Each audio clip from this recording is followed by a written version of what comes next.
Hello anyone and welcome back to the Great Ace Attorney, where it may have been a while again. Just so that you know, it's been almost exactly a month apparently, good grief.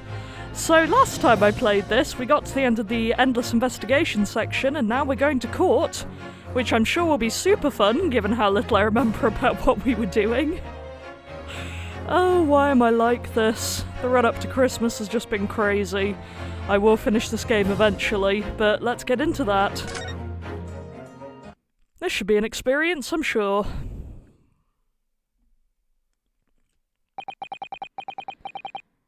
When I awoke the following morning, Susato-san was already gone. Outside the window, the rain came down in sheets. Yeah, it sounds like England. And so began an even longer day than the last. Oh, really? One that I would remember for the rest of my days. Well, this all sounds promising.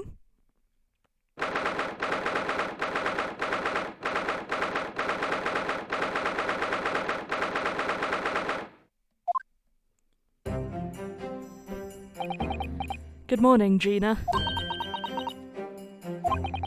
I'm determined to prove your innocence today. I'm sure we can do it. So where's your friend then? Sorry? You know, her in the fancy dress. Susato, or however you say it. I don't know. Miss Susato had to leave early this morning. She was already gone by the time I woke up.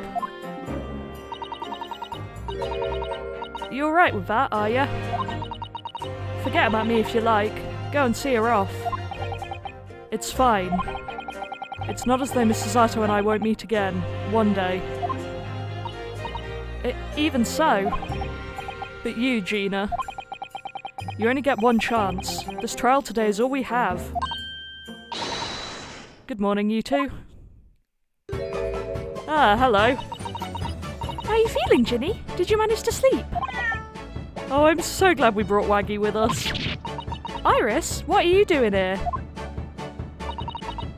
What do you mean? When a friend is in need, we show our support. Isn't that right, Waggy? Good. Oh, Waggy!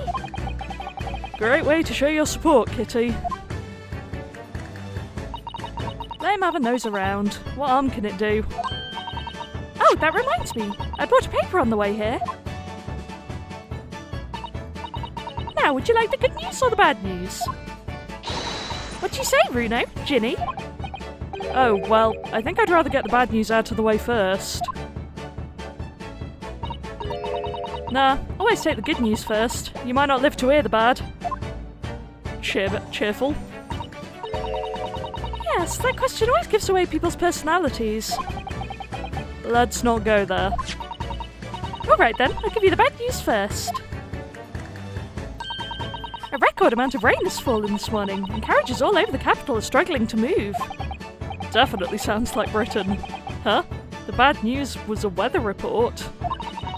So I hope that Susie made her train to Dover and that the train isn't delayed on its way to the port. Gosh, yes. Alright then, so what's the good news? Well, the rain is forecast to subside this afternoon. So even if the train is delayed, it should be able to make up the time later. Well, that is good news, isn't it? I couldn't give a monkeys, really. If only all good news cancelled out the bad.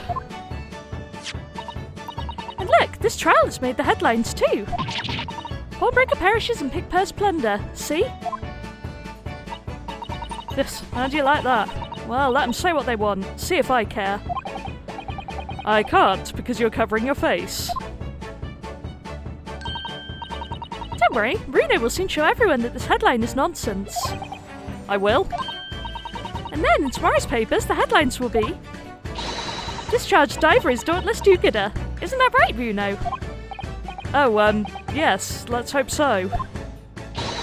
Of course they will. I have absolute faith in you. How was that? I was trying to sound like Susie. Did it work? Did it? It's like she was still here. Well, that's going to be relevant later, isn't it? Good luck then, Bruno. I'll do what I can. Speaking of doing what you can. Actually, I'm just going to take a minute to go back through this and see what we've actually got. Oh, wild! I was just looking at the notes that Susato gave us about the McGilded case, and we actually have a surname for thrice-fired Mason now. Mason Milverton. So, how long until we get another Milverton coming in and have to bring that up?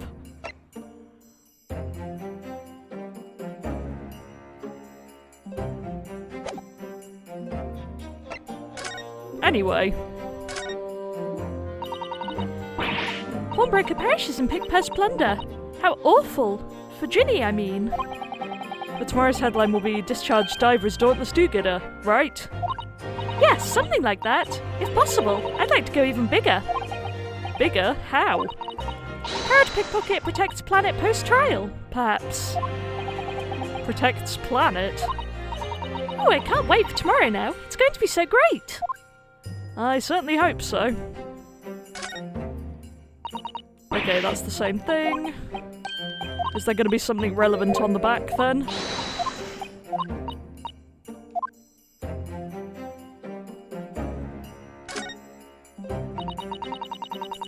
There's a sensational story lower down the front page as well. Look. Ministry Mole. Classified secrets may have been leaked overseas from Ministry of Justice. For a 10-year-old. Iris certainly has her finger on the pulse of world news. It's about secret communications between Great Britain and its allies. Apparently they're being intercepted by hostile nations. Communications are being intercepted? But how would somebody be doing that? That's the question, isn't it? I've come up with 3 different possible methods so far. Are you looking for a new career, Runo? No, of course not. I wonder. Perhaps this is what Lord Strongheart was talking about yesterday. Yes, it could be, and it could explain why he has Gregsy running from pillar to post at the moment. Okay, wait till that becomes relevant as well. Great. Anyway. Obviously, I don't know the law like Susie does, but still. I'll be by your side the whole time, giving you moral support and encouragement. I do appreciate that, but also my poor voice. Why did I do this? I'm not sure that big thing is as comforting as you think it is, to be honest, but... Thank you, Iris. That's very kind of you. Oh yeah, Iris? Yes, Ginny? Well, I was wondering, is all, about Sholmes. Did they fix him up all right? Yes. The operation was a great success. But Hurley still hasn't come around yet. Eh? Which is interesting, because we do know for sure that he was talking to Susato last night. Or this morning, rather. Good to see I remember something, hopefully correctly. So why is no one telling Iris that? I've asked a friend of mine at Scotland Yard to send a telegram as soon as he wakes up. I'm sure Gregson will let us know the moment there's news. Oh, right. No Susato-san and no Mr. Sholmes. It's all down to me today, to prove that Gina is innocent of this crime. Miss Gina Lestrade, counsel for the defence. The trial is about to begin. Please make your way into the courtroom. It's time, then. Yes, let's go, Gina. Iris. Lead the way, Runo.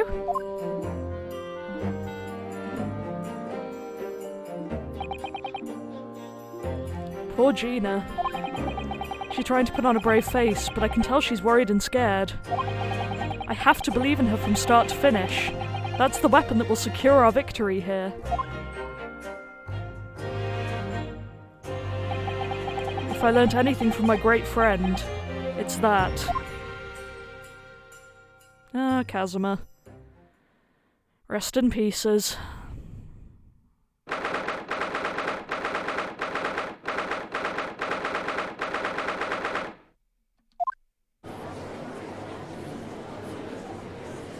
Wait a minute. Jury, I see you. I'll get to that later. In the name of Her Majesty the Queen, I hereby declare this court to be in session. This trial should determine the guilt or innocence of Miss Gina Lestrade. I now call upon the counsels for the prosecution and defense to declare their willingness to proceed. The prosecution is ready. The defense is ready. Lord Van Zeeks. My lord. Remind me, how many years ago was it that you withdrew from the public prosecution service? It was some 5 years ago, my lord.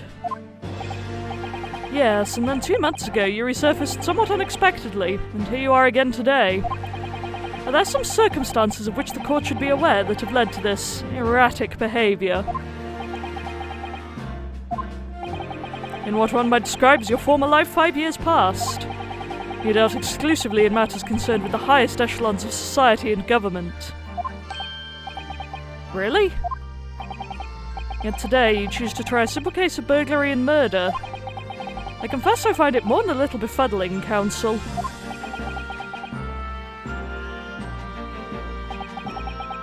There are 2 types of person I cannot abide. Firstly, those wealthy scoundrels who hide behind a mask of philanthropy to cheat the public at large. I'm with you on that one, mate. You mean Mr. McGilded, who you defended against the Reaper 2 months ago? Yes, I just about managed to work that out. Thank you. Magnus McGilded. If I'd known what a monster he was, I never would have defended him. And secondly, even more loathsome, those wily scoundrels who masquerade as allies only to effect total betrayal in the final hour. In other words, the confidence tricksters from those tiny islands in the Far East. Great! What? Did he really just say that? He means you now, Runo. I actually managed to work that out too. Thank you, Iris. Total betrayal? What are you talking about? That torrid look of hatred in Lord Van Zeek's eyes. Was that directed solely at me? Or was he talking about all Japanese people? Is this to do with the foreign nations leak thing? An alarmingly scathing explanation, Lord Van Zeeks. Still, the judiciary welcomes the return of the so-called Reaper of the Bailey, feared by all London's malefactors. Your lordship is too kind. Now, jurors, the 6 of you have been selected at random to represent the will of the people in this trial. I can't with this. Oh, you've got to be kidding me. Guys? Are these just bad reskins of the same characters, or are 3 of them literally the same? So first off, we have Mr. Hecking Garadeb from the previous case, because why the heck not? Then we have a person who was in the jury for, I think, McGilded's trial.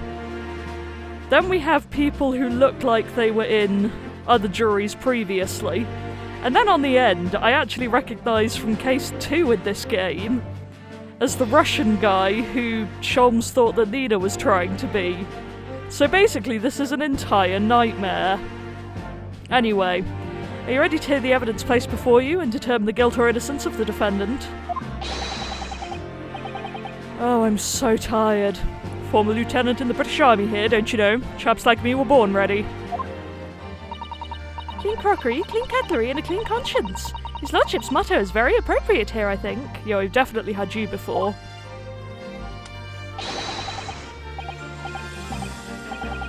Everything will be stereoscopic in the future. Absolutely, absolutely everything, and I'm ready for it. Okay, that's completely irrelevant, but thanks for your input. I don't think you're the same juror now I see you closer. I don't understand it. I can't have left it in there. It's not possible. But could I have? See, this looks like the old man from the last case. But he's a doctor now, I guess. Women indispensable in society, stop. Female-centric future awaits, stop. Not that I disagree with you, but A, why are you telegramming? And B, weren't you just at a typewriter when we saw you last time?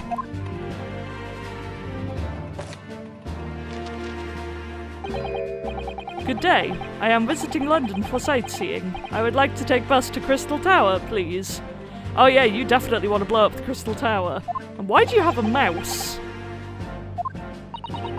Is something wrong, Reno? Oh, not exactly, it's just... Okay, maybe it is the same juror. I'm fairly sure I recognize these jurors. Almost all of them, in fact. Really? Funny coincidences like that do happen from time to time, don't they? But it is quite strange. The juries are chosen at random from London's 6 million inhabitants, you know. So I've been led to believe. But something tells me I'm being duped. Yeah, me too. Very well. Now, Lord Van Zeeks. The court calls upon the prosecution to introduce the facts of the case. As you wish, my lord. Allow me to begin with a word of warning to the ladies and gentlemen of the jury. In short,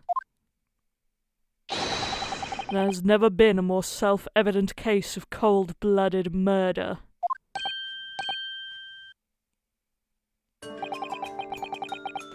The victim, Mr. Pop Winterbank, proprietor of a pawn shop on Baker Street, was shot from behind and died instantly. The prosecution presents this photographic print of the crime scene. Thank you, capture card! Anyway, as the court will observe, there is a single bullet wound just below the gentleman's left shoulder. The evidence suggests that the bullet pierced the man's heart, resulting in near-instant death. Moving on to the findings of Scotland Yard's coroner. His report states that the bullet entered the body on a rising diagonal trajectory. And what's that supposed to tell us? It means the victim was likely shot by someone significantly shorter in height than himself. Someone, like the accused, you might say. The prosecution wishes to present the autopsy report and crime scene photograph as evidence, my lord. Indeed, the court accepts. Hand them to the bailiff, please. I would like a look at those.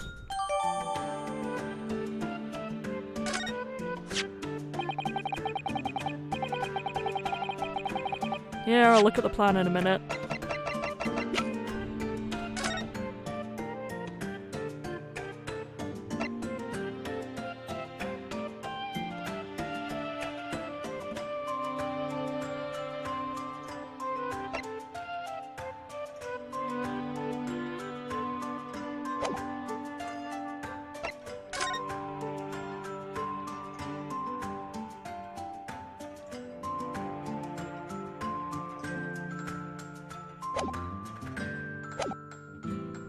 Anyway, that was not particularly helpful, but here we are. I now ask the court to turn its attention to this plan of the establishment where the incident occurred. The proprietor was found in the storeroom where he kept articles pawned to him. A windowless room with a single point of entry, a door to the main shop that was found locked. In this sealed chamber, there were only 2 persons present. The victim, Mr. Winterbank, and the accused.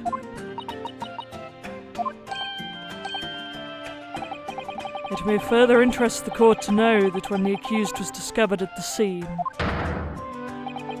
she had in her hand the gun used to fire the fatal bullet. Well, that's that then, isn't it? Nothing more to say. Isn't that grubby little girl a pickpocket anyway? She's one of those filthy drabs that lives in the slums in the East End. Oh well, it was only a matter of time before she got blood on her hands then. What are the jurors waiting for? We can't jump to conclusions here. We mustn't assume her guilt because of what she has had to do to survive. Oh, we're drinking this early then. That's a great sign. My learned friend, it is you who mustn't jump to conclusions. The prosecution has barely begun presenting its case. Conveniently, this appalling act of murder did not go unobserved. There were witnesses. Good gracious.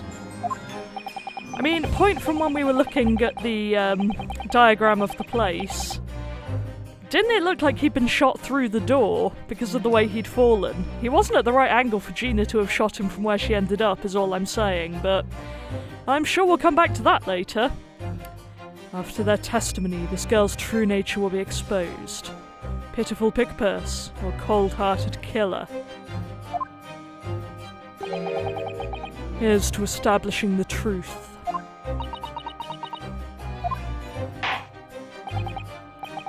The court will take the floor plan and firearm into evidence. Hand them to the bailiff, please, Lord Van Zeeks. At once, my lord.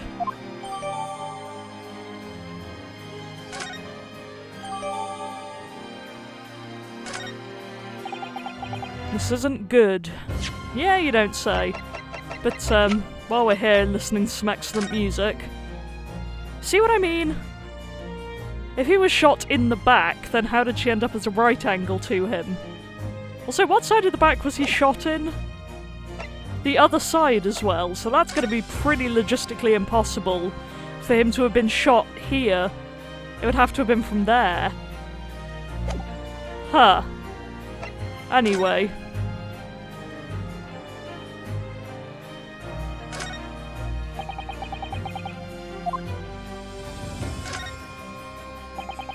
This is Mr. Winterbank's gun. The cylinder is completely empty. Mr. Winterbank always used to keep this gun to hand on his shop counter. Yes, but only ever with a single bullet loaded, I understand. That's right, to keep all the pawned articles that were in his care safe. But his one bullet was fired that night, and the poor man lost his life. Was he protecting his shop, I wonder? Trying to keep the articles safe?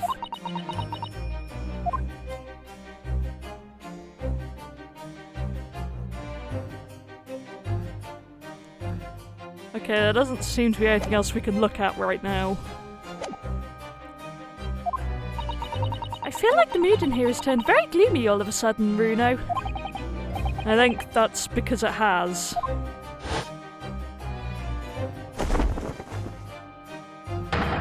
Let us begin. Bring forth the witnesses to the foul murder of Mr. Pop Winterbank on 16th of April this year. I mean, it would be on the 16th of April, not on 16 April. Just petty gripe there. Oh, these guys look completely trustworthy. Hang on, have I not lit my candle? Give me a minute. Apologies, but gotta have that orange spice candle for December. Anyway. Witnesses, state your names and occupations for the court. Name's Nash Skulkin. Occupation is, baddie. Professional baddie. Well, they're really admitting it. Name's Ringo Skulkin. Occupation's, same as him. Tobias Gregson, Scotland Yard Inspector. That's right, we're what they call... the Three Scullin Brothers. You're really trying to get Gregson in on this? Why are you looking at me like that for? Don't let me in with you lot. Oh, blimey, that's cold. Don't you know what we're going through? It's our older bruv. Lost contact with him we have. So we're scouring every shady corner of the capital. And then last night we came across you, the very spit of the bloke. Ain't that right, Ringo? He is, Nash, it is. The very spit of him. So we decided then what we was gonna do. We was gonna call ya Big Bruv Sulky. Come on, leave it out, you two. Sulky Skulkin. And that's before he's run out of chips. Well then, Inspector Sulky Gregson. Begging your pardon, my lord, but the name's Tobias. What I would like to know, Inspector, is what you were doing in the witness stand. The Skulkin brothers are currently under arrest, my lord, on suspicion of theft. Huh, thieves, are they, these three? No, my lord. Begging your pardon, but please don't lump me in with this lot. 2 nights ago, these two brothers illegally entered an establishment with intent to burgle. And in the course of their nefarious activities, they became embroiled in a far more sinister crime. By Jove, you mean to say? What an extraordinary coincidence. Indeed, my lord. While attempting to burglarize the pawnbrokery, they witnessed its proprietor's murder.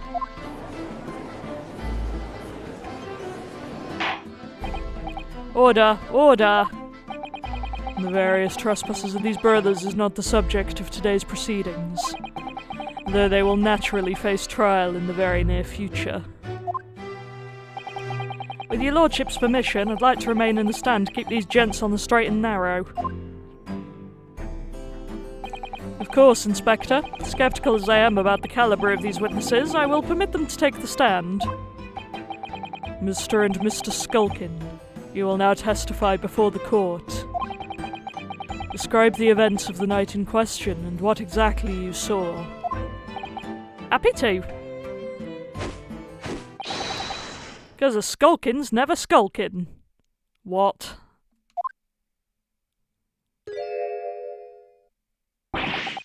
Get out of it. Oh, this should be fun. We was walking down Baker Street in the small hours and the gaff's door was ajar, see? It was like some kind of sign, begging for us to go in, it was. Once we got inside, cool blimey lummy, we heard a gunshot from the back room. We went to see what was what, but the door was locked from the inside. We never done nothing, Governor. We never took nothing, we just left after that, nice and quiet.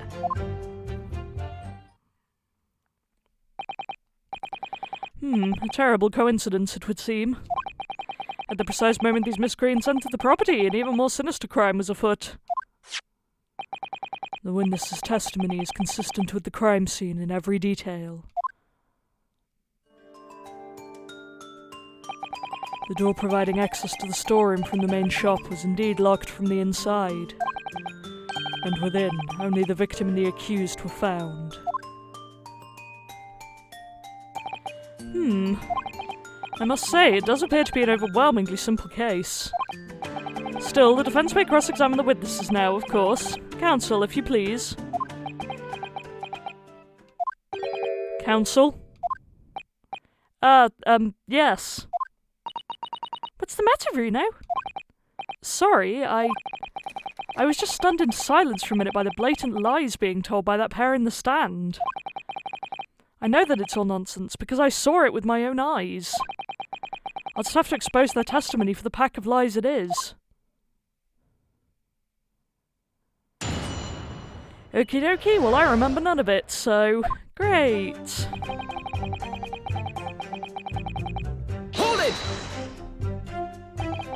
The front door of Winterbanks was ajar, you say? What time of night was this? Must have been about 1, right Ringo? Yeah, I'd say so. Right, Sulky? How would I know? The place would have been shut at 1 in the morning, just like every other shop in town. Well, it was pitch black inside, it's true. Ain't that right, Ringo? I'm not so sure, Nash. I seem to remember a little light burning inside. What about you, Sulky, me old mucker? This is gonna get old very quickly. Leave me alone. There definitely was a small lamp burning inside. That's what alerted us to the situation in the first place. And when these gentlemen ventured into the open establishment, the accused, Miss Gina Lestrade, already had the muzzle of her gun trained on the unfortunate victim. Objection! That is pure conjecture. Perhaps. But it changes nothing. These brothers inadvertently wandered into the middle of a cold-blooded murder, simply because they found the door of the victim's establishment open and ventured inside. Right, that's what happened.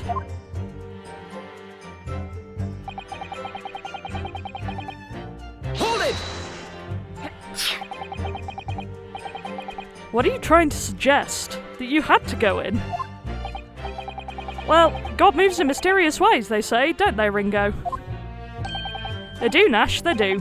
Must have been some sort of providence, I reckon. God's will often presents itself as the whim of thieves, does it? It weren't no whim, I'm dead sure of that. If it weren't, Nash, it weren't. Like we said at the time. You don't just find doors open in the middle of the night like that. No, there's no two ways about it. It was a sign that our long-lost brother was inside. They're not very good liars, are they? Well, you can't deny it. It led us to a bloke what looks just like our bruv. I said, cut it out. Those chips are getting a chomping today.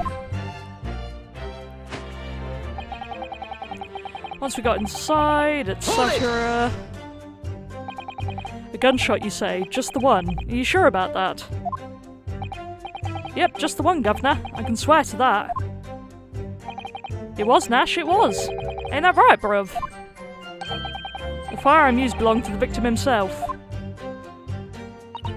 Yes, Mr. Winterbank always used to leave his gun lying around on the counter. Right, I remember. When we examined it, we found the revolver was completely out of rounds. That makes sense. Mr. Winterbank always used to say he only ever kept a single bullet loaded. That's true, I remember him saying that as well. So we can say with considerable certainty that only a single round was discharged from the firearm used as the murder weapon. Yes, my lord, we can. And where did that other bullet come from? The one in the calendar? And I should remind the court that the firearm in question was discovered in the hand of the accused. Wonderful. Are we just not gonna bring up the other thing got shot? I guess not. Hold it! Do you mean the door between the main shop and the storeroom? If my learned friend is having difficulties grasping the situation, perhaps a drawing would help.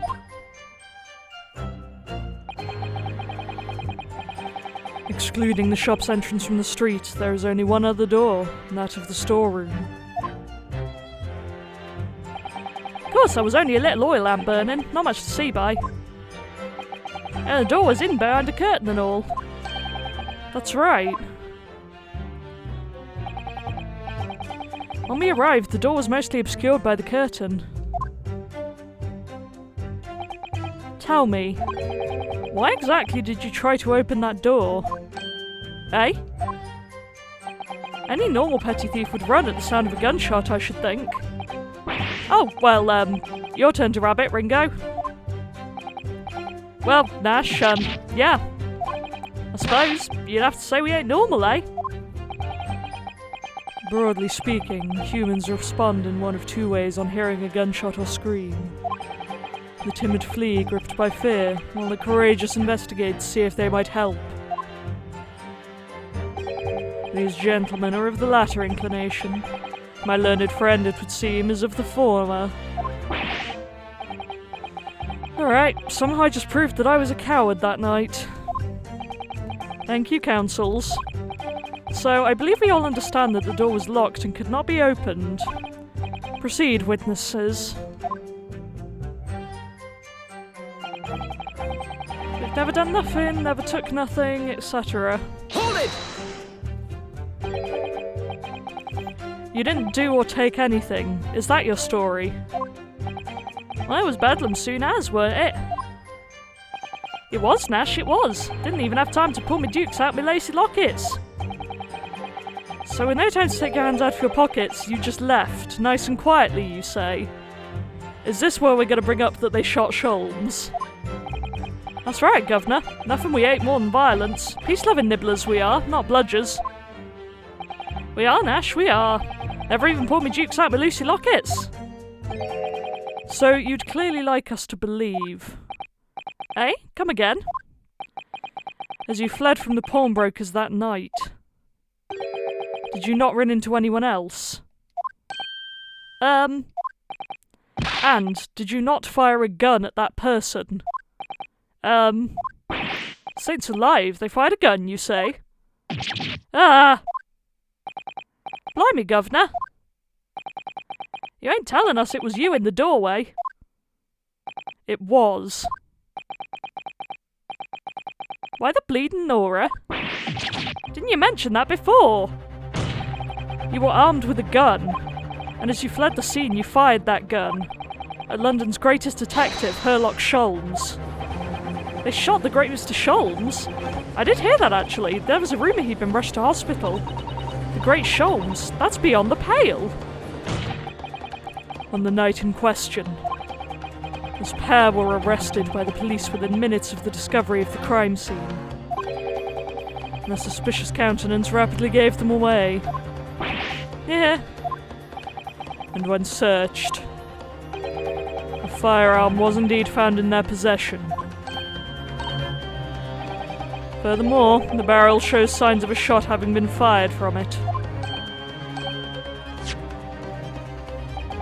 The prosecution invites his lordship to examine the firearm recovered from these brothers. Yes, indeed. Remnants of powder about the muzzle, as you say, counsel. The court will hold this weapon as evidence. May I see that, please, and thank you?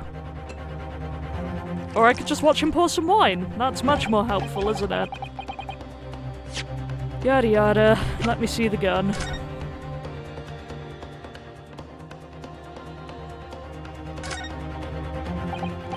So, there's ammunition still loaded in 5 of this revolver's 6 cylinders.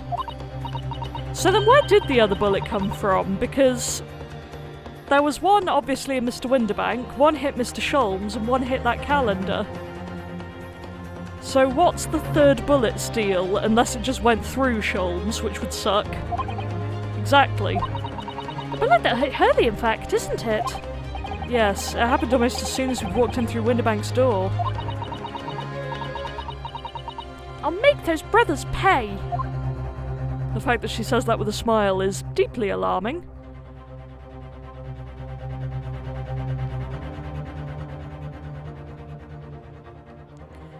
But nothing else to examine, it seems. Now, my learned friend. Yes? Here's to you successfully presenting the evidence. For yes, there are the telltale signs of spent powder on the gun and a single bullet missing from the cylinder. But the prosecution demands evidence that it was fired at the scene of the crime under scrutiny in this trial. Is this where the calendar comes in? Well, I don't need evidence, because I was there. Objection! However, the rest of us in this courtroom were not. If the defense fails to prove evidence in support of its rash claim, we shall have no choice but to toast your incompetence and move on. Evidence that these two fired that gun before they left Winterbanks that night. The court demands that all claims are affirmed with clear proof. What evidence shows that these witnesses unloaded a firearm in the pawnbroker's shop that night?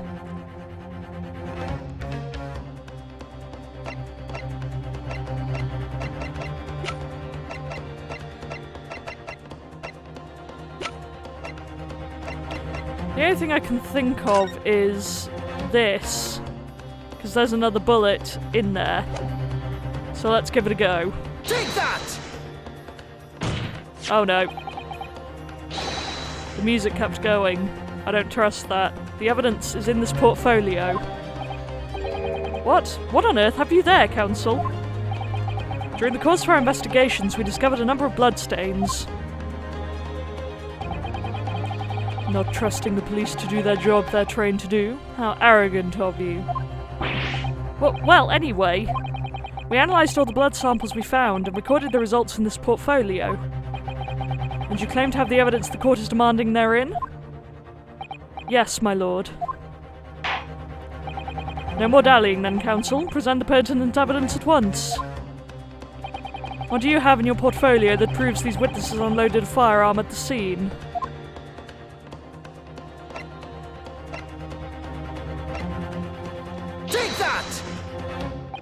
What is that? Explain. It's a photographic print taken at Winterbank's pawnbrokery on the day of the incident. From the scene of the crime, is it? Is that a bullet hole? And if my eyes do not deceive me, it appears the bullet is still lodged there. Yes, as your lordship noticed, the bullet pierced Mr. Winterbank's calendar. The date shown being the 16th of April, the very day of the pawnbroker's death.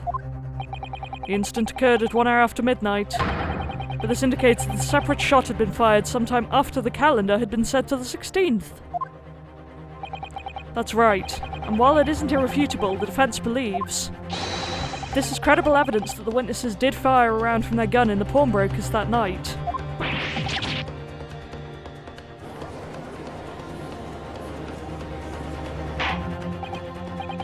How does the prosecution stand, Lord Van Zeeks?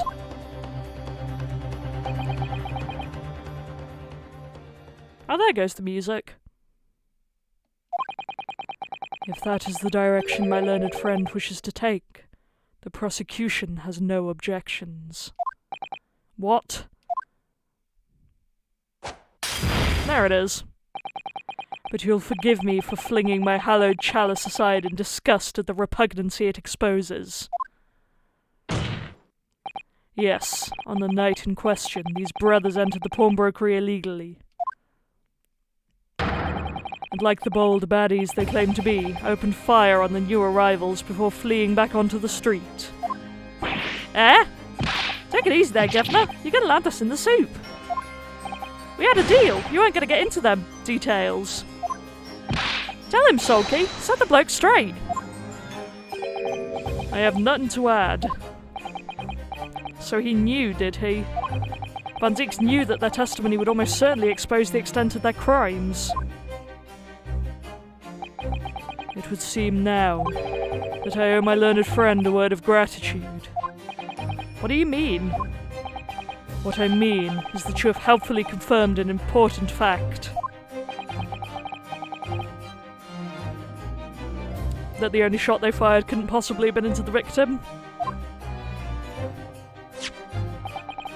As has been established, at the point of their arrest, a single shot had been fired from the brothers' gun.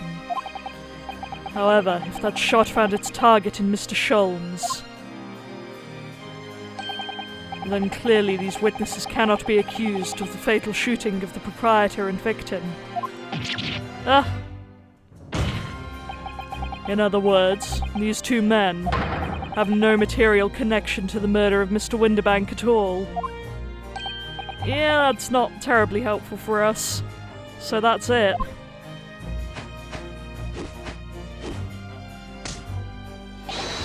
That's it, we didn't have nothing to do with it. We didn't, Nash, we didn't. That's what I reckon. Your crimes include unlawful entry, intent to steal, perjury, and, let us not forget, attempted murder. Quite a catalogue, eh, fellas? We're in for it now, bruv. Now then, let us take a moment to consider the aforementioned great detective, Mr. Herlock Sholmes. It would seem the man patronised the pawnbrokers in question somewhat regularly. Where's he going with this? Mr. Sholmes appears to take pleasure in tinkering with eccentric machinery. Eccentric? Says who? Not me. Don't give me that look. He installed a pair of machines like this one in the victim's shop. Oh! That's one of Hurley's red-handed recorders. What is that, Counsel? It has the appearance of a photographic contraption. As your lordship has surmised, it is indeed a camera attached to a small timing device. Every half an hour it automatically photographs the interior of the establishment. The idea being that if a thief were to break into the shop, he would be caught red-handed. The prosecution has obtained the photographs taken by the device on the night in question. Is there going to be something at one of the other times that looks suspicious? We're just going to go through these, okay. As the court will observe, copious identical prints are produced in a quite desultory fashion. Rather prodigal, I feel. In fact, there are 2 such devices in the victim's shop, my lord. If I may refer to the court to the plan of the premises, their respective positions are here and here. So someone could walk behind the cameras. Well done there, Hurley, sorry. Wrong IP there. You say as if Herlock Sholmes is a wildly different IP. You say that these cameras produce a print every half hour. I'm afraid I fail to see how that would help if the anticipated thief conducted his activities in one of the many 30-minute intervals. One can only pray that the would-be criminal lingers, my lord. On the night in question, the witnesses currently in the stand were not caught on camera. That's a bit of friar tuck, eh, bruv? Lady Luck loves a skulking. Witnesses, at what time did you trespassing begin? Eh? Must have been just after 1. Right, bruv? Must have been, Nash, must have been. Yeah, just gone 1. In which case, minutes before the... Sorry, wrong accent, how dare I? In which case, minutes before these brothers entered the establishment. What scene might we expect to see within the shop? Let us examine the evidence. Good lord. Gina, must you do this? Gina.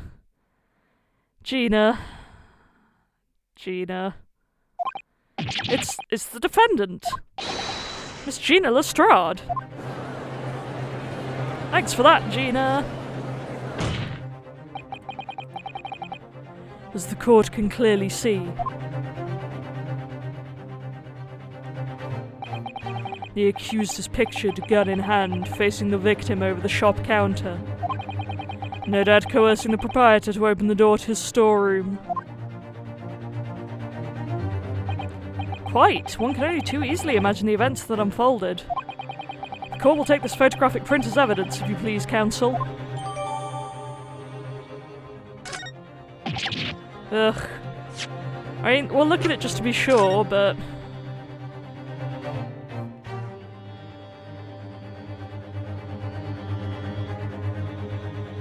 Oh, look, there's still a thing of the cat. When did we get the other thing of the cat, actually?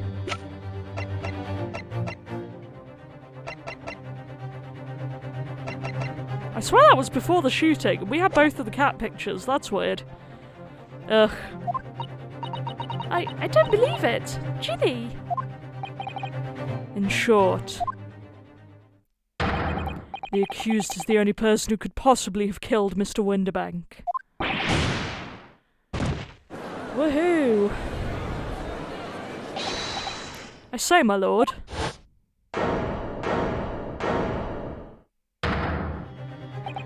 Wonder if I might put in a word at this point.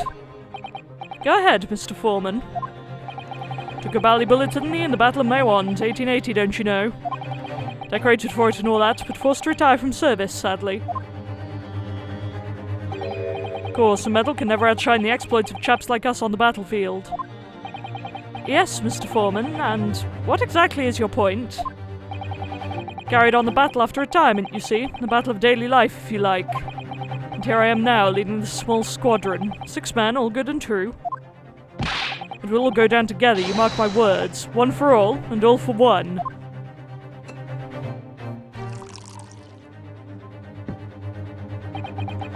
The ladies and gentlemen of the jury have reached agreement, have they? Is that what we are to understand? Well, Mr. Foreman, is that correct? In a manner of speaking, yes. That is the Garradeb Squadron's position, sir. How is it random choice that his wife was previously... I need to stop questioning this. It's only going to drive me insane. Because I'd wonder if that was what Sholmes and Susato were sorting out, but I don't see how they thought this would help us. Stats report for the court, men. On the double. His lordship insists on promptitude at all times, and that goes for making decisions, too. I think you'll find the truth as clear as day now. I could reach out and touch it. I wouldn't have left it in there. I just wouldn't. But in all honesty, I can't actually remember. What surgery did you botch? Situation clear, stop. No room for doubt, stop. Truth now undeniable, stop. I am very sorry for brothers, they are unlucky. Very well. I now call upon each member of the jury to state his or her leaning in this matter. Announce your considered verdicts to the court. Guilty. Guilty. Guilty. Guilty. Guilty! Guilty. Way. A great day it is. It does indeed appear that the jury is unanimous in its leaning already. A photograph. It must be the definitive evidence that Gregson mentioned. But Ginny didn't shoot him. No, of course not. My lord, the defence wishes to assert its right to a summation examination. Very well, the court grants permission. So, you refuse to admit defeat again. How unsurprising. We shall proceed immediately with the summation examination, and we shall after this quick drink break. Okay, so I had my break, and while I was thinking about this is gonna have to be an epically long trial portion, isn't it? Because I believe it's a one trial session thing, and one of the jurors is clearly someone who is involved in a crime that is completely separate from anything that's come up so far. So I'm deeply afraid of how long this is gonna take, but summation examination it is, I guess. Mr. Foreman, are all members of the jury ready? Absolutely, sir. Always ready for action, my chaps. Very good. Ladies and gentlemen of the jury, you will each explain on what grounds you have determined the defendant to be guilty.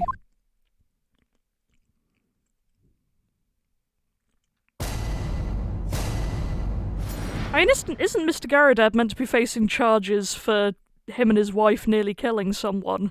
What is going on here? All the evidence clearly points the finger of guilt at this young pickpocket-yen. As a housemaid, I should like to see all filthy eyesores promptly and rigorously eliminated. I think you'll find that if you look at that photograph in stereo, the truth will just pop out. If I have left it in there, I should think there'll be repercussions by now. Am I made up? Stop. Global radio transmission of verdict to follow. Stop. In Motherland we say never judge by clothes, judge by head. I am convinced brothers are innocent.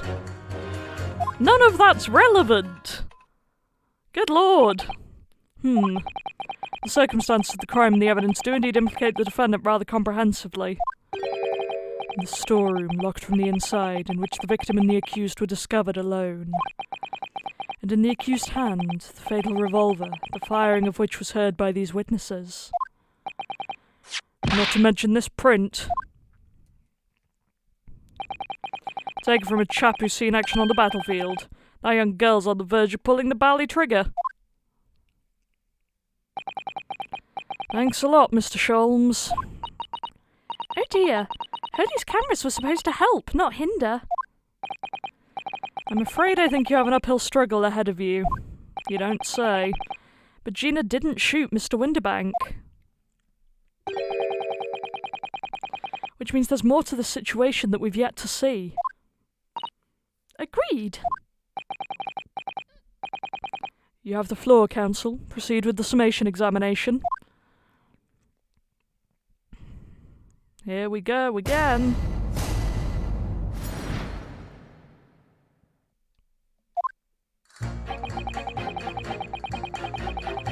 Hold it! You're Mr. Natsumi's landlord, Mr. Garadeb, aren't you? We really must stop meeting like this. Ah, you're that lawyer chap. Well, there's a turn up for the books. Yes, rather turbulent time we had back then. Some extraordinary events took place at your house, that's for sure. Luckily, Mr. Sholmes and I were able to get to the bottom of it all. I think we did rather a lot for you, didn't we? I mean, obviously. I won't be suggesting that therefore you should change your leaning to not guilty or anything. Can't be denied, I suppose. The curse of the Garadeb house was the talk of the town after that business. Lodgers moved out and I couldn't get a bally soul to take up the tenancies. Oh. Haven't had the heart to break the news to Jodie yet.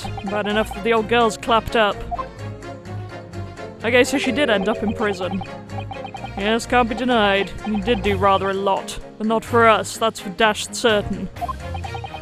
I suppose not. Of course.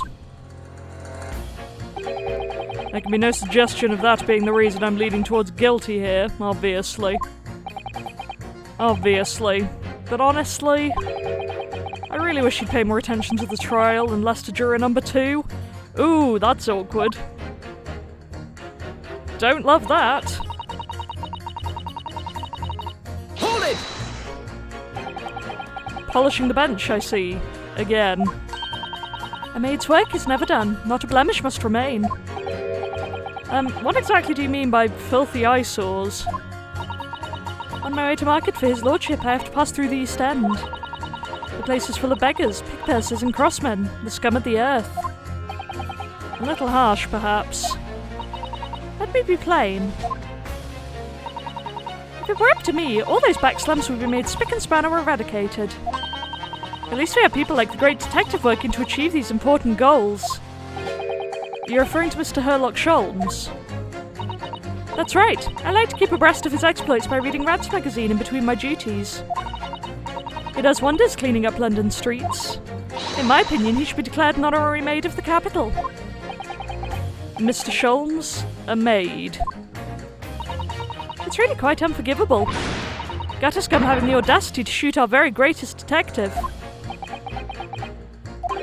Minor detail. It was the 2 brothers in the stand who shot Mr. Sholmes, not the defendant. Minor detail indeed. They're all Gatterscum as far as I'm concerned. Well, it just might be an idea to get our facts straight anyway. Yes, all right. I shall amend my statement. As brothers of the scum of the earth, they should swing for shooting the great detective. Can we press this again? Hold it!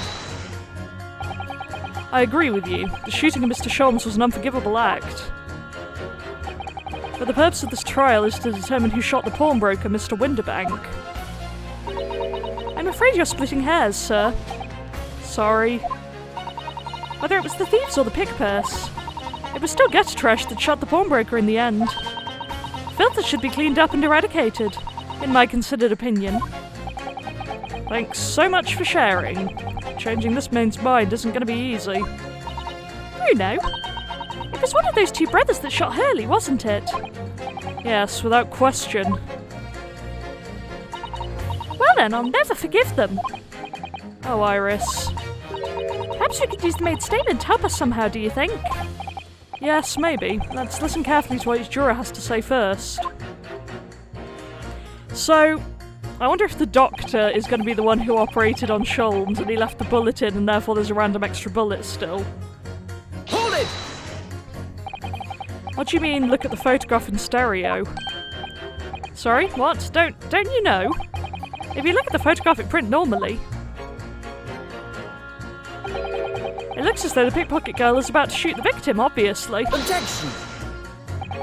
There's no indication that the defendant ever fired the gun. All I'm saying is that if you look at the same print in stereo, it could reveal all sorts of new information. Don't you need a second picture to do that, though? By any chance, are you a fan of stereoscopes? Ooh, how did you know? Let's call it a lucky guess. It never gets old seeing the 2 prints merge into one before your eyes. It's extraordinary, it's captivating, it's the height of modernity. Of course. Oh yes, I think you'll find that the stereoscope is here to stay. Giving us new perspectives we could only dream of before. It's the greatest invention the world has ever seen. If only it could give me a new perspective on this case, I might agree with you. Hold it! What exactly have you been muttering about all this time, sir? You keep talking about having left something somewhere or something like that. Ah, so sorry. As you can probably tell, I'm a surgeon. A surgeon? That totally passed me by. Of course, people conducting surgery in this country aren't considered to be doctors. Oh no. Even though me and my kind are at the forefront of medical science, the real brains in the field. So, what is it that you think you've left behind? Well, that's a little embarrassing, to be honest. You see, I was operating on someone yesterday. Standard thing, went in through the abdomen. When I'd finished the procedure, I couldn't find my scalpel anywhere. Ugh. What? Did he? Surely not. Exactly, surely not, you say to yourself, don't you? Worrying, isn't it? That's what's been troubling me this whole time. Could I really have left my scalpel inside the fellow's belly? No, of course I couldn't. So, there you have it. Like I said, a little embarrassing, really. That's one way of putting it. The other is manslaughter. That's exactly my concern, and seeing as this case appears to be all but sewn up, I need to focus on trying to remember exactly what I've sewn up elsewhere. Deeply disturbing. Now, I'm sure I made sure everything was back as it should be. Well, as sure as you can be without being sure. I'm sure you need to be more sure. Well, that was useless. Hold it! Sorry, radio transmission. What do you mean? Are you from the Far East? Stop. Yes, from the Empire of Japan. All communication with Far Eastern nations used to take place by mail. Royal Mail steamers take more than a month to complete their journey. Ah, but now we have the electric telegram, so we can send messages using electrical signals. Thousands of miles of cables have been laid along the ocean beds, connecting the entire world. Thousands of miles of cable? On the ocean bed? It makes my head hurt just thinking about it. You're well informed, young lady. Hee. The cables will soon become a thing of the past. Stop. And just when I was starting to catch up. Radio transmissions to the future. Stop. Messages carried over airwaves to four corners of globe. Stop. Excitement growing. Stop. Atmosphere electric. Stop. Right. Try not to wear out your fingers. Era of wireless telegraphy, driving technological revolution. And people say inventions like the stereoscope are the height of technology. What utter piffle. I can't understand it. I really can't. They're just silly toys. Really? Must we do this? Excuse me. Juror number 3. Sorry to interrupt when you're obviously fuming, but... What? Do you perhaps have something to say about juror number 5's last remark? As if I couldn't guess. Oh, you bet I do. Say that again. Go on. I dare you. Goodness, are you talking to me? I think he just might be, yes. You think stereoscopes are just toys, do you, huh? Absolutely. I mean, really, a machine to view photographs in 3 dimensions. Why on earth would you not just use your eyes to look at the world around you? It's all 3-dimensional. What a great way to appease the man. No, I'm sorry. Stereoscopes are of no practical use at all. You just don't know. Pardon? I think you'll find that viewing a photograph through a stereoscope can unlock all sorts of possibilities. I'm obviously going to have to demonstrate. What sort of possibilities? Well, take a crime scene, for example. If you had a pair of photographs from a crime scene that you could view through a stereoscope, it could reveal hidden clues you'd never even noticed before. What? Have you got any, Runo? Any points we could look at with a stereoscope? I mean, we can go with yes. We don't have a second one, though. It isn't that kind of the point. Take that! Right then, juror number 3. Are you saying you can do this with any 2 suitable photographic prints? Of course I can. Very well then, I'd like you to demonstrate. I'd be delighted to. Just give me one more print and I'll amaze you all.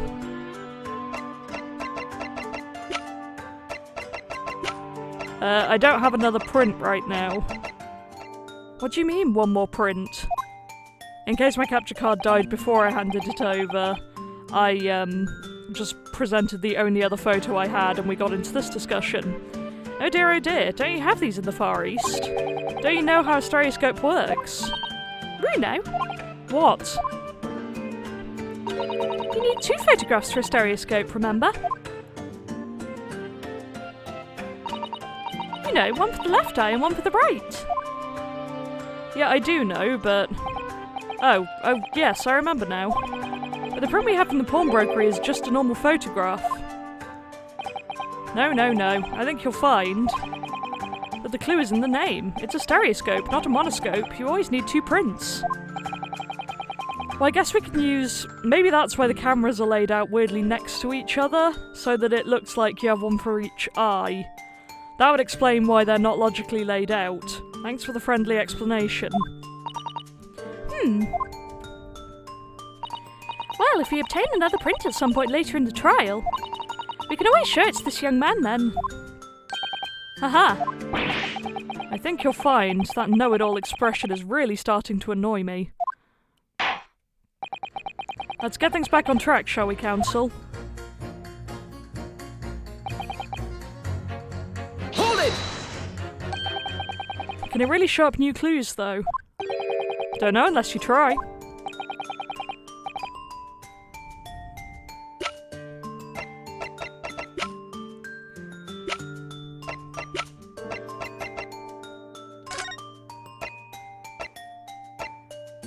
Yeah, we just don't have that yet, but I don't know how we get it, is the problem. Take that!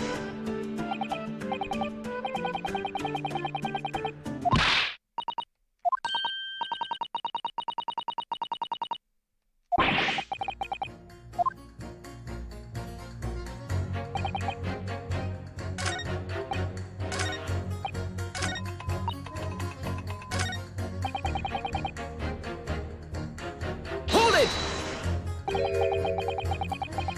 Please tell me you're not Villain Bolshevik, the Russian revolutionary. Revolutionary? Duh, I believe there is such a rumour. It's just a rumour? Also, how did you end up on a Great British Jury?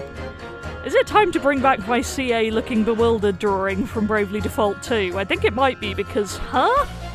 It's just a rumour.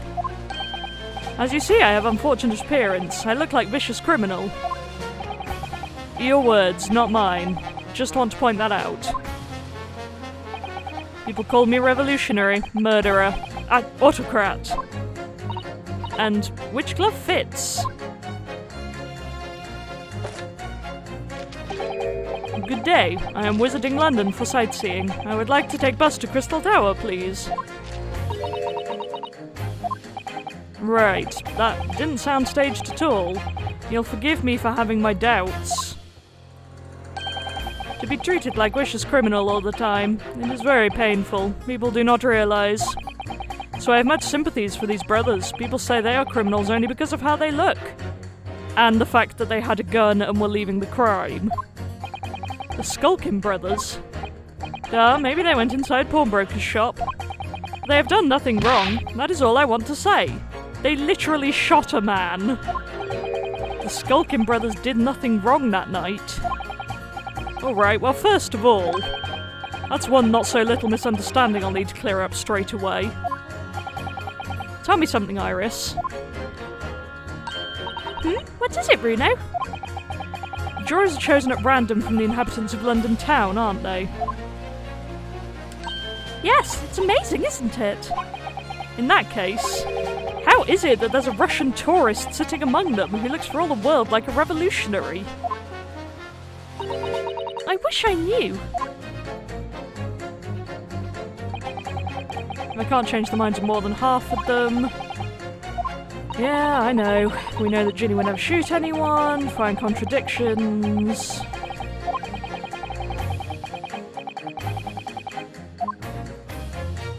I want to know how we get hold of that other photo for the stereoscope, because...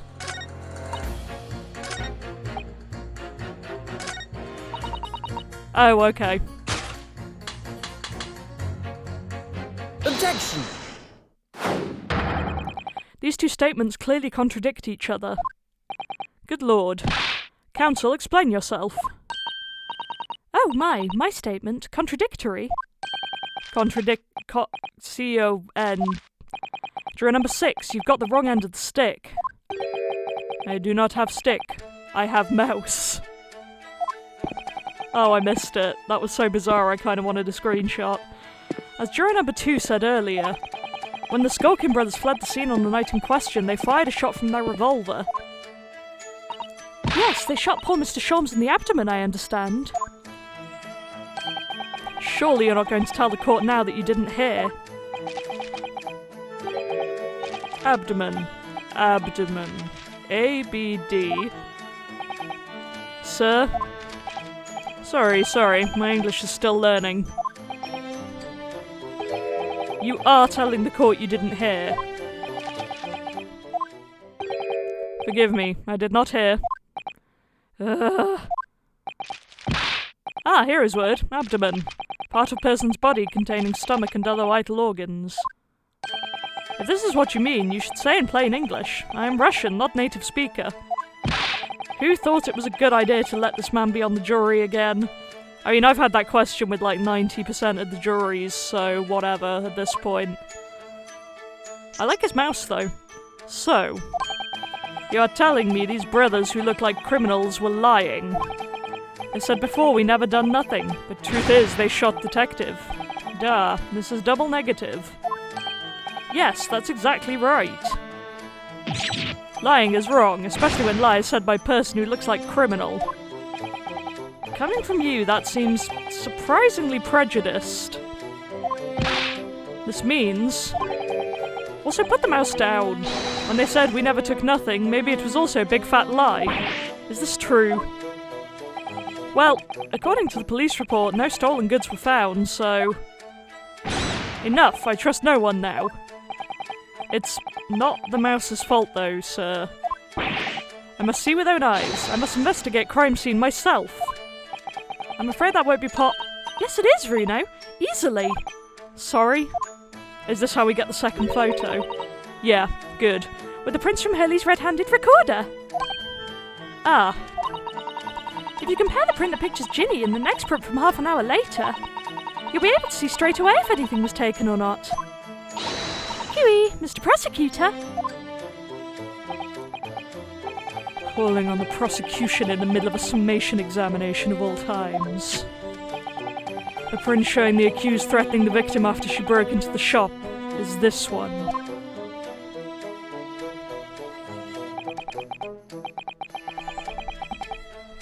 Following this, the victim and the accused moved into the storeroom. Meanwhile, the Skulkin brothers entered the shop and summarily heard the fatal gunshot ring out.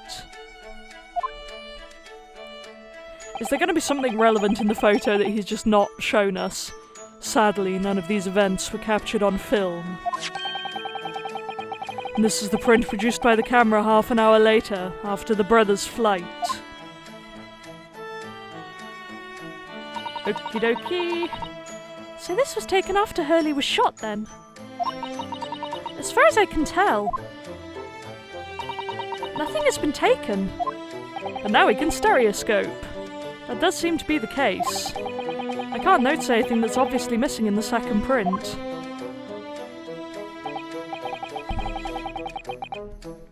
So, the brothers who look like criminals told only one lie. They shot man, but they stole nothing. It would seem so, yes. Good. No, not good. You were right, I did not understand situation.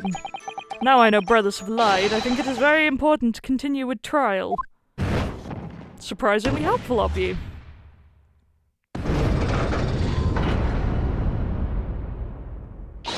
Yay, well done, Runo. The balance is shifting. Well, it's a start, I suppose. But there must be more in what these jurors are saying that I can use to expose the truth. And if I can do that, we just might turn the situation to our favour still. Thank you, counsel. Continue with the summation examination. And kindly hand that new photographic print to the bailiff to be filed as evidence. Thank you, that's what I needed. Another print in the court record. I wonder if we can make use of that. Well, now that you mention it.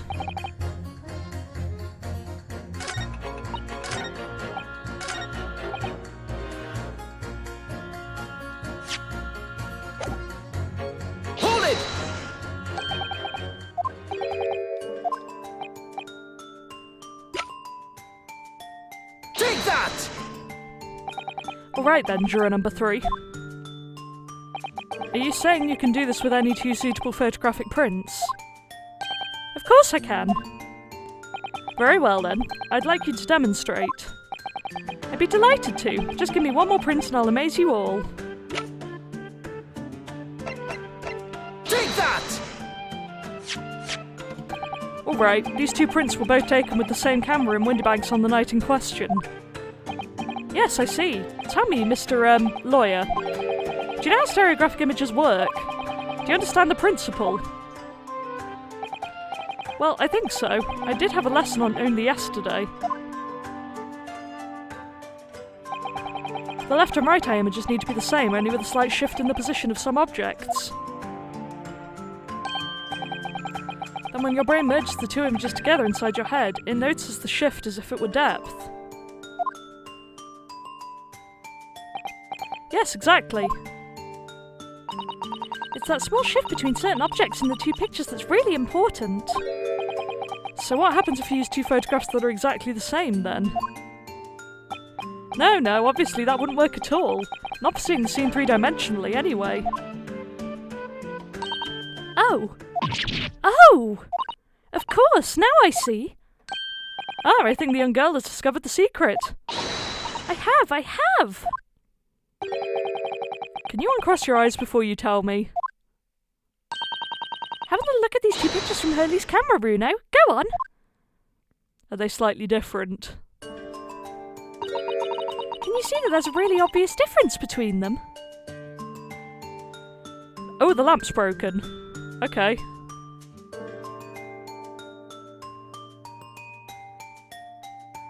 I don't know if there's anything else, and I can't be bothered checking with my eyes crossed, so here we go, I guess. Of course there is. There are 2 people in the first and no people in the second. But yes, you can see that straight away. But now, try looking at the pictures in 3 dimensions. Alright, I'll give it a go. So to start with, you have to cross your eyes and then try to make the 2 pictures overlap exactly. I'm really bad at this. This game discriminates against people who can't cross their eyes and focus at the same time. Like, is that just me? Nothing focuses when I cross my eyes. Oh, okay, I don't like that. I finally figured it out, and it's really unsettling, actually. Okay. That was surprisingly hard to stop doing. CA's Adventures in Going Cross-Eyed, everyone. Right, I guess I'll see if I can do that again.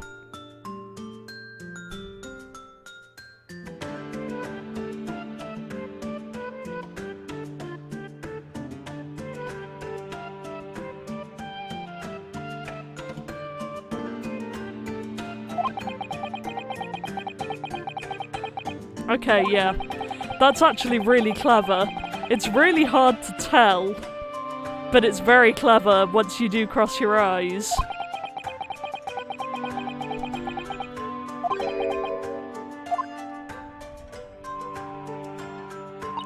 Well, did you manage to see it properly, Bruno? I think I did, actually. What's going on with these 2 pictures? Yeah.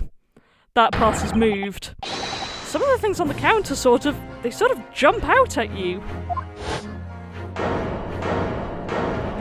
I love how he brought his own stereoscope. Yes, that's it, you see. That's the other amazing power of stereoscopes. That's really cool, because I like that they did show the blurred one afterwards, because I was having real trouble actually doing that. But when I did manage to do it, it was actually really obvious. I like this a lot. I know I just said I hate it, but I think that's really clever as something for a sort of visual novel-esque puzzle game. Other amazing power. Is someone going to explain this black magic, eh? Why the juice do some of the things on the counter seem to jump out at you like that, huh? I think you'll find that if you consider the basic principle of the stereoscope, you'll answer your own question. Basic principles of the stereoscope. As I said before, if you try to look at 2 identical pictures using a stereoscope, it won't work at all. It's the slight shift in the positions of certain objects that lets you see pictures three-dimensionally. In other words, even though at first glance it seems the objects on the counter haven't moved at all between the two pictures, this shows that actually there must have been a slight shift in their positions. Yes, there must have been. Now hold fire there, sir. Got a reasonable grasp of this whole cross-eyed business now, I'd say. But why the devil does this shift between the two prints exist in the first place? Well, what's the answer, fellow? Come on, you're the cross-eyed master. What? Me? I haven't the first idea. You know, Bruno, it's quite simple. It is? Just think it through step by step. The first photograph was taken at 1 a.m. Then, 30 minutes later, the second photograph was taken. But the position of some items on the counter appears to have shifted slightly in the interim. So that means that sometime in the half-hour interval... Oh, so they went up to the door and shot him through the peephole, and that's why the shot was from behind him. Oh! Someone must have tampered with the things on the counter. Zookers. Someone tampered. New information, not mentioned in testimony so far. Yes. We've had to go around in circles a little here, it seems. But I'm starting to see what I should be aiming at in this summation examination now. Ladies and gentlemen, the question now is clear. We know the items on the countertop were moved, but by whom? Are you suggesting you might know? Of course. I can tell you right now who's responsible for the almost imperceptible shift in the items on the counter.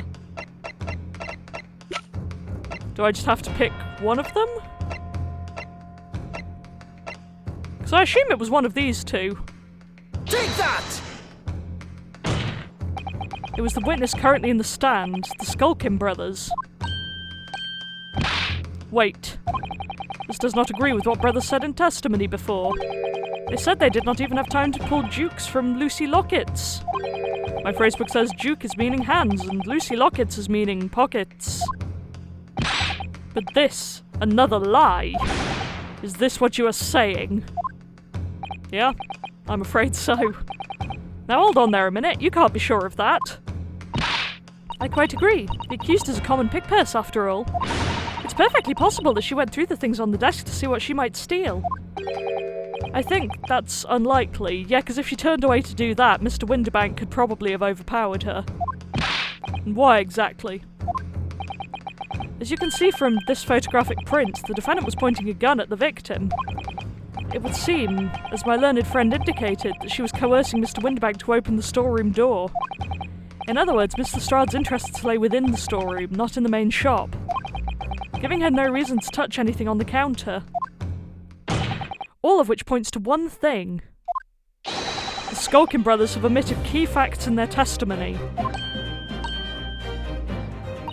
The accused is a pick purse, common gutter trash. Why look any further for the wrongdoer here? Because the Skulkin brothers are thieves, madam. No better, in fact worse, than a pick purse. My eyes kind of hurt now from all the crossing. I believe that these brothers were looking for something on the victim's counter that night.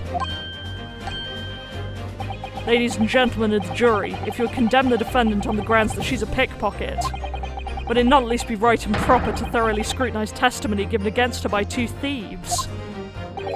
Well said. I, for one, would like to hear more from that shady pair. Okay, use your head, why not? Can you all see now? I think you'll find stereoscopes aren't playthings. You've seen their extraordinary potential firsthand.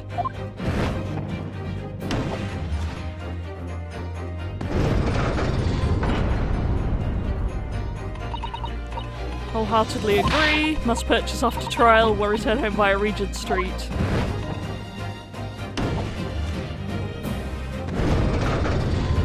Hey. Well, it would seem that this trial has yet to run its course. The ladies and gentlemen of the jury have declared their inclinations via the mighty scales of justice. I hereby call the summation examination to conclusion with the balance altered in the defendant's favour. 2 lean to guilty, 4 lean to not guilty. Accordingly, the jury is without consensus. And I order this trial to continue. Yay, well done. Oh, by the way, What? you should hold on to this, Runo. You never know when it might come in useful. Twice in one trial will be unusual, surely, but alright. Okay. Lord Van Zeeks, you will instruct the witnesses that the court demands additional testimony from them. I'm sure it won't spoil the bouquet to do so, my lord.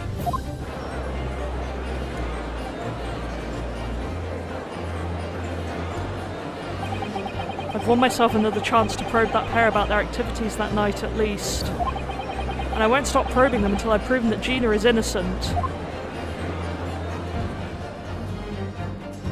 TBC? Hey. So that seems like a convenient stopping point for this episode. And I can give my eyes a chance to rest because, dear lord, why is going cross-eyed so difficult for me? I don't know. It is another one of life's mysteries, but hopefully we won't have to use it again next time. And until then, thank you for watching, and goodbye.